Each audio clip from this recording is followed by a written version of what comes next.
In Buffalo, New York, one family has created a refuge for neighborhood children and youth, trying to escape the violence and pain of inner-city life.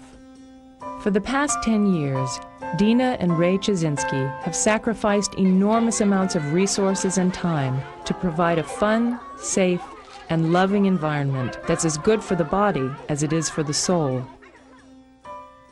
Central to their efforts are classes, where youth develop the tools to attack the day-to-day problems they're confronted with. Helpfulness. Is your mom home? Yeah. Okay, can I talk to her? The Choczynskis live in a community that suffers the devastating effects of poverty, racial polarity, and broken families. Years ago, the Choczynskis considered moving, but at the time, it was impossible. I said, we're not moving out of the neighborhood. It's not within our means to move out of the neighborhood and get a different house. I says, if you want to change, you're going to have to make the change, I says, in the neighborhood. My father told us, if you don't like the way it is, you got to change it. You can't just sit back and watch it. So we had to figure out a way to change it. And then my mom, she started praying and praying. She's like, we're not going to move. What are we going to do? So she's praying and praying, how am I going to live in this world? The next day I come home and there's 30 kids in my living room having a discussion about the struggles they're having with life. Dina was pursuing an idea that she and Ray had dreamed up back when they were teenagers. They began working to create a safe haven for young people in distress. I know for me that I don't have the challenges that maybe some other people have with relating to them because I have similarities. I've played out a lot of the rage, and self-destructive behaviors. So, I listen to kids that cry. Damien Martinez is one of the youth who has been living with the Choczynskis off and on over the past year. She knows what it's like, She has been there, done that, so she really knows that, she proves to you that you can actually become somebody. You don't have to become negative like your environment. You really could become somebody.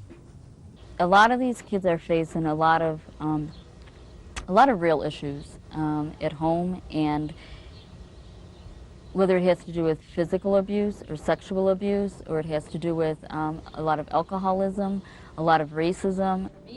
Dozens of neighborhood kids have attended classes that focus on values and learning how to make choices that peacefully resolve problems, rather than having to resort to violence and conflict. Sometimes I would do a lot of work with the kids, and there's a lot of sacrifice, for myself and my family that comes into that. And so I really was going through a lot of turmoil with wondering is this sacrifice worth it? Does it really make a difference? What direction should I be going in?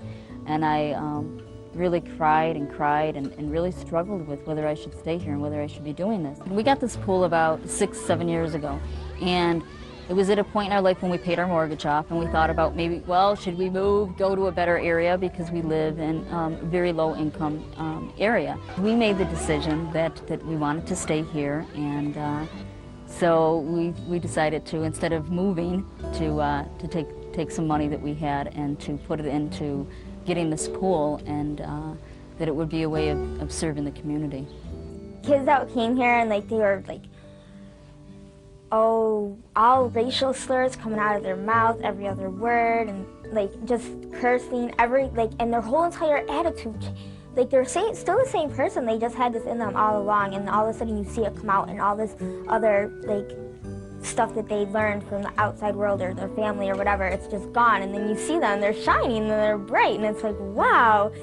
And it was wonderful to see that, but at the same time, our whole house was completely overtaken.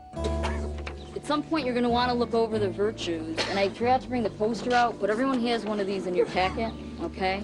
When you respect other people's property, they are more likely to respect yours. When you treat yourself with respect, others respect you too. Increasing popularity led them to purchase the abandoned house next door.